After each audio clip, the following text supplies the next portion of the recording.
Bonjour à tous, aujourd'hui on va parler de probabilité conditionnelle. Alors, il y a deux choses, il y a savoir ce que c'est les probabilités, le domaine des probabilités, et savoir ce que ça veut dire conditionnel.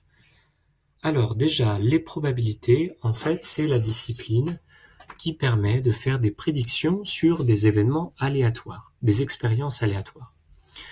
Donc, qu'est-ce que c'est qu'une expérience aléatoire? C'est une expérience dont on ne connaît pas l'issue avec certitude. Par exemple, la météo. Si je vous demande le temps qu'il fait dans une semaine, en fait, c'est une expérience aléatoire parce que il y a plusieurs possibilités. Il y a un beau temps, de la pluie, de la neige, etc. Et on ne sait pas laquelle de ces possibilités va se réaliser, mais par contre, on peut essayer de quantifier la probabilité que chacune de ces issues se réalise. La probabilité qu'il fasse beau, la probabilité qu'il fasse mauvais, etc. Voilà, donc probabilité, ça veut dire c'est une prédiction sur une expérience aléatoire. La deuxième chose, c'est conditionnel. Là, on va s'intéresser à ce qui se passe lorsqu'on a deux événements, deux expériences aléatoires. Par exemple, je lance un premier dé, c'est une expérience aléatoire, je reprends ce dé, je le relance une deuxième fois, c'est une deuxième expérience aléatoire. La question qu'on se pose, c'est est-ce que le résultat que j'ai eu sur le premier dé va influencer le résultat que j'ai sur le deuxième dé. D'accord? Donc ça, en fait, c'est étudier en fait si en fait les événements sont indépendants. D'accord? Ou alors, si c'est pas indépendant, ben on va regarder qu'est-ce qui conditionne le lien en fait conditionnel entre ces deux expériences. Donc voilà. Alors maintenant qu'on sait un petit peu de quoi on va parler, ben en fait on va maintenant rentrer dans les outils qu'on va se donner pour faire des prédictions chiffrées en fait. Alors, dans les outils qu'on a, je vais plutôt prendre le PDF complet. Voilà. On va aller ici. D'abord, donc ce petit paragraphe à savoir faire à la fin du cours, comme d'habitude, vous le regardez à la fin pour être sûr que vous savez tout faire. Probabilité conditionnelle. Alors, un événement sous condition. Donc on regarde deux événements et la probabilité de l'événement A sachant que l'événement B est réalisé, c'est noté P de A sachant B, comme ceci. Avec P de A sachant B, c'est P de A inter B sur P de B. Alors faites attention, en fait, donc on regarde bien la probabilité de l'événement A, donc c'est lui qui est entre parenthèses, et puis B est noté en indice, puisque B est réalisé. D'accord? Donc voilà pour la définition d'une probabilité conditionnelle. Par exemple, la probabilité d'obtenir j'ai deux dés, un rouge, un bleu, la probabilité d'obtenir 6 sur le dé rouge quand j'ai 4 sur le dé bleu. Voilà, c'est un exemple. Maintenant, deuxième point, on va parler d'arbres de probabilité. Les arbres de probabilité, c'est quoi? C'est un petit outil très pratique pour représenter en fait toutes les probabilités qu'on a. Ça ressemble à quoi? Ça ressemble à ça, donc vous avez l'origine qui est à gauche, ici, et l'extrémité qui est à droite. Voilà. Enfin, vous avez ici 4 extrémités sur cet arbre que j'ai dessiné. Voilà. Alors, un chemin complet, c'est un chemin qui part de l'origine de l'arbre pour aller à son extrémité, j'aurais dû dire une extrémité.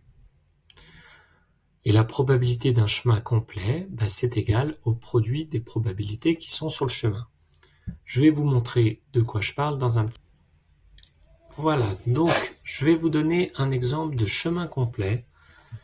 Par exemple, vous prenez le chemin du haut qui part ici et qui arrive là. Ça, c'est un chemin complet. Il part de l'origine, il arrive à une extrémité. Je peux prendre également celui-ci. D'accord? Voilà. Donc là, effectivement, j'ai 4 chemins complets possibles sur cet arbre. Maintenant, qu'est-ce qu'on est en train de dire? Ça veut dire que si je veux calculer la probabilité de ce chemin complet, je multiplie P de A par P de A sachant B bar. D'accord? Enfin, P de B bar sachant A, pardon. Ok. Alors, propriété suivante, donc 1 petit 2, la probabilité d'un chemin complet, c'est égal à la probabilité de l'intersection des événements. Je reprends mon arbre. En fait, P de A fois P de B bar sachant A. Ça, si vous regardez la formule qui est ici, donc vous avez P de B bar sachant A fois P de B bar, ça va vous donner P de B bar inter A. Donc en fait, la probabilité du chemin complet, c'est la probabilité de l'intersection de ça avec ça. Donc c'est assez pratique. D'accord? Donc un chemin complet, en fait, c'est un chemin qui représente l'intersection de tous les événements. D'accord? Donc c'est la petite remarque que j'ai mise. Voilà pour cet outil. Maintenant, on va parler de probabilité totale, ce qu'on peut faire quand on a un univers. Donc par exemple, un univers, pour faire un petit rappel, si vous avez un dé, l'univers, bien c'est l'ensemble des événements possibles. Donc j'ai un dé à 6 faces, donc l'univers c'est 1, 2, 3, 4, 5 et 6. Puisque tous ces chiffres, tous ces nombres en fait sont les issues possibles. Donc c'est l'ensemble des issues possibles. Alors, la partition d'un univers, c'est un ensemble d'événements tels que l'union, ça fait tout l'univers, et puis que les intersections sont 2 à 2 vides. Vous voyez dans le petit schéma dessous, si je regarde A1, A2, etc. jusqu'à AN, vous voyez bien qu'il n'y a aucune partie qui est commune à, par exemple, A3 et AN, ou à A5 et A4. D'accord? Donc on dit que leur intersection est 2 à 2 vide. Alors il y a un petit cas particulier, c'est que si je regarde par exemple A1, A1 bar, c'est tout le reste.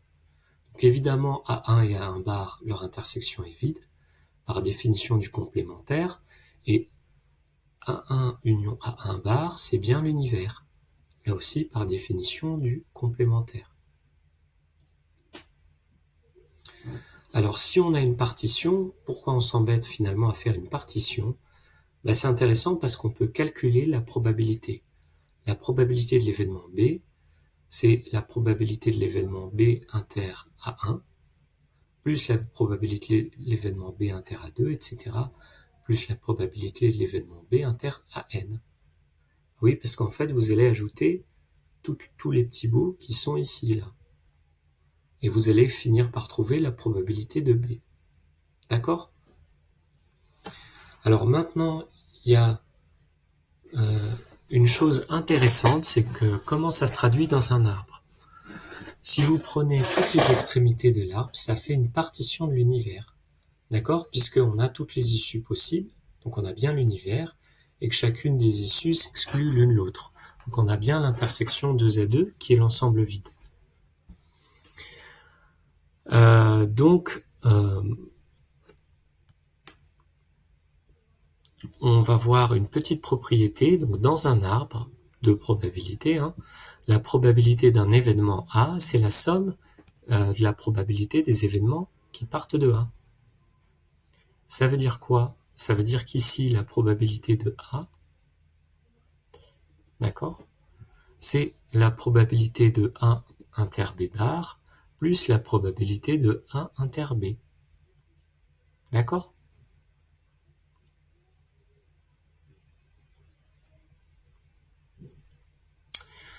Alors maintenant, on va regarder deux événements.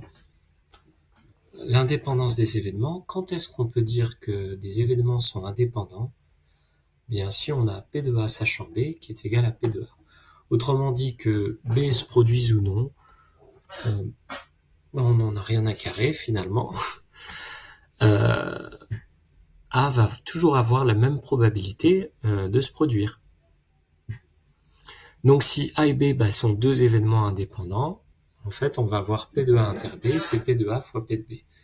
Alors ça, je vais vous laisser le démontrer, on le fera en exercice. En fait, les deux propriétés là, c'est vous qui allez les démontrer. Et si A et B sont deux événements indépendants, alors A et B bar sont aussi indépendants. D'accord? Donc, alors en pratique, ce qui va servir tout le temps, c'est la propriété 3.1. Celle-là, retenez-la. Donc deux épreuves sont indépendantes. Si on répète une même expérience aléatoire deux fois, par exemple un lancer de dés, et que les événements de l'expérience 1 sont indépendants des événements de l'expérience 2. D'accord?